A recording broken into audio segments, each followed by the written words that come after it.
দেখুন, ভারতীয় জনতা পার্টি, আমরা একটা ভিডিও পেয়েছি, তার সত্যতা যাচাই করা এখনো সম্ভব হয়নি, কিন্তু তার কোনো কন্ট্রাডিকশনও আসেনি। অসমের বিজেপির বিধায়ক শিলাদিত্য দেব, তিনি নেতাজি সুভাষচন্দ্র বসুকে সন্ত্রাসবাদী বলছেন। সন্ত্রাসবাদী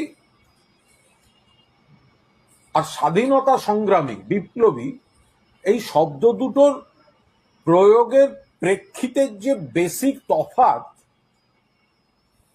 সেটা রাখারও প্রয়োজন বলে যদি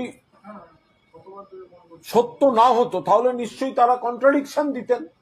আমরা চাই এটা তদন্ত হোক। সেখানে ইনি বলছেন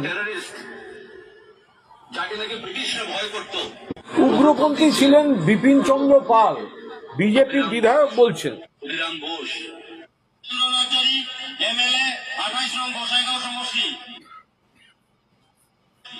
বিশ্বের সবচেয়ে বড় টেররিস্ট যাকে নাকি ব্রিটিশরা ভয় করত, সে তো বাঙালি ছিলেন, নেতাজি সুভাষচন্দ্র বোস।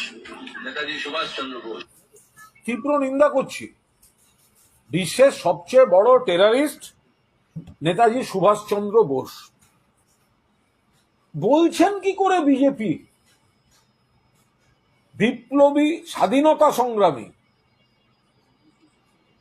তার সঙ্গে সন্ত্রাসবাদী শব্দ দুটো প্রয়োগের যে তফাৎ, সেটা রাখার প্রয়োজন মনে করছে না ভারতীয় জনতা পার্টি।